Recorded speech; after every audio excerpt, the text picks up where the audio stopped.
Lisa and I moved into apartment 4 billion with high hopes and dreams. The quaint old building had a charming historical feel to it. Its brick facade, intricate ironwork, and wooden floors creaked under the weight of time, adding to its allure. We thought it was the perfect place to start our lives together. At first, everything seemed perfect. The neighbors were friendly, the location was convenient, and the rent was surprisingly affordable. We spent our days unpacking boxes, arranging furniture, and planning our future.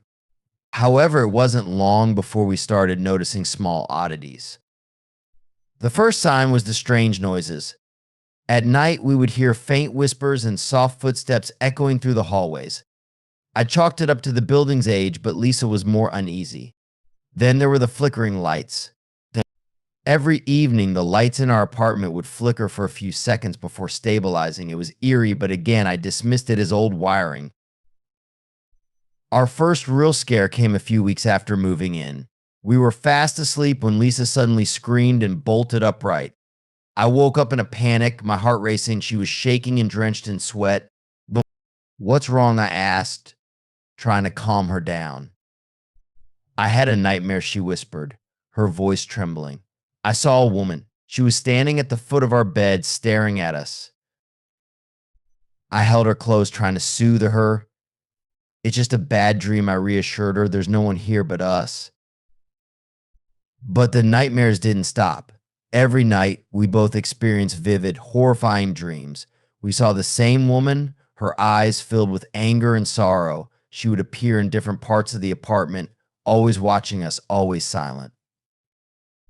As days turned into weeks, the disturbances escalated. We started hearing whispers during the day, hushed conversations that seemed to come from the walls. Shadows moved on their own, darting across the room and vanishing before we could comprehend them. One evening, while Lisa was preparing dinner, I heard a soft voice calling my name. I followed the sound to the hallway, but it abruptly stopped. I turned around, and there she was, the woman from our nightmares. She stood at the end of the hall, her pale face partially obscured by long, dark hair. Her eyes bore into mine, filled with a mixture of desperation and rage.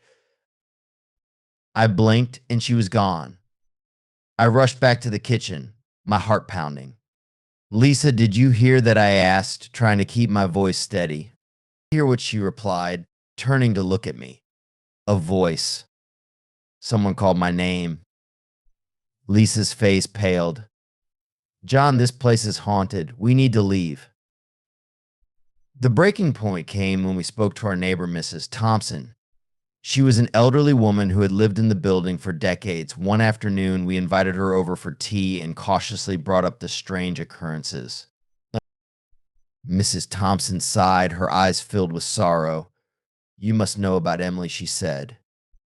"Who's Emily?" Lisa asked, leaning forward. "She was the previous tenant of your apartment, a sweet girl, but troubled. She died under mysterious circumstances about a year ago." A chill ran down my spine. "What happened to her?" Mrs. Thompson shook her head. "No one knows for sure. Some say it was an accident, others think it was something more sinister. But there were rumors she was involved in some dark ritual." Determined to uncover the truth, Lisa and I began researching Emily's past. We combed through old newspapers, online forums, and spoke to anyone who might have known her.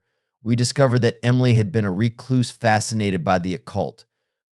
She had collected books on witchcraft and dark magic, and neighbors reported strange chanting and rituals late at night. One evening, while rummaging through the attic, we found a hidden compartment in the floorboards. Inside was a diary, its pages yellowed with age. It belonged to Emily. As we read through her entries, a horrifying story unfolded. Emily had been trying to summon a spirit to help her with something personal.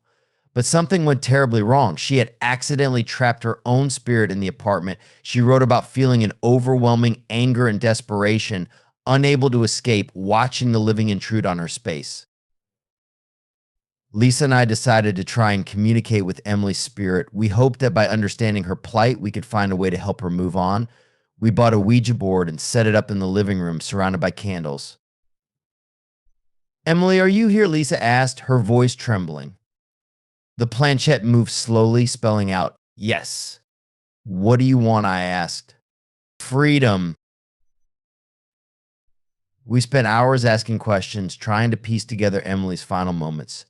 She revealed that the ritual she had performed had gone awry, binding her to the apartment. Her anger stemmed from being trapped, watching others live their lives while she remained in torment. Determined to free Emily's spirit, we researched rituals that might help. We found an old book on spirit release and decided to perform the ritual described within. It was dangerous, but we had no other choice. The ritual required specific ingredients: black candles, salt, sage, and a personal item of the trapped spirit. We found a locket in the hidden compartment in the attic, which we assumed belonged to Emily. We set up the ritual in the living room, following the instructions carefully. As we began, the atmosphere grew tense. The air felt thick, charged with energy. We chanted the incantations, calling upon the spirits to release Emily. As we reached the climax of the ritual, the temperature in the room plummeted. Shadows swirled around us, and the whispers grew louder, filling our ears with a cacophony of voices. Suddenly, Emily's apparition appeared before us, her face twisted in anguish. "Help me," she whispered, her voice echoing through the room. We continued chanting, pouring all our energy into the ritual. The candles flickered wildly, and the shadows seemed to converge on Emily's spirit. With one final desperate plea, she let out a piercing scream. The room exploded with light, and then everything went silent. The shadows dissipated, and the whispers ceased. Emily's spirit was gone. In the aftermath, the apartment felt different. The oppressive atmosphere had lifted, replaced by a sense of peace. Lisa and I were exhausted but relieved. We had freed Emily's spirit and the Holy Spirit, and the haunting was over. We spoke to Mrs. Thompson about our experience, and she was amazed. She thanked us for helping Emily find peace.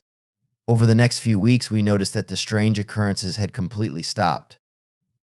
The nightmares ceased, the whispers were gone, and the shadows no longer moved on their own. Life slowly returned to normal.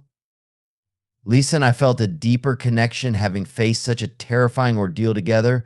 We redecorated the apartment, trying to make it our own again. The events of the past few months were never far from our minds, but we were determined to move forward.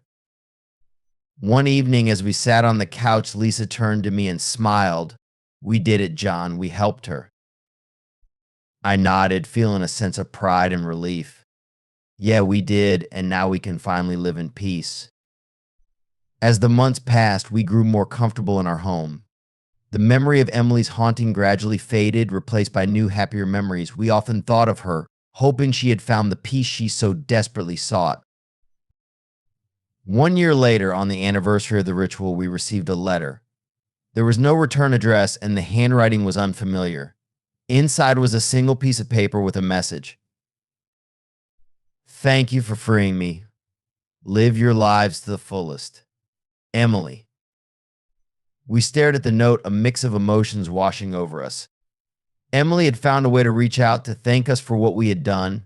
It was a reminder of the bond we shared and the importance of helping those in need, even if they existed beyond our realm. Lisa and I held each other close, feeling a profound sense of closure. We had not only freed Emily, but also grown stronger as a couple.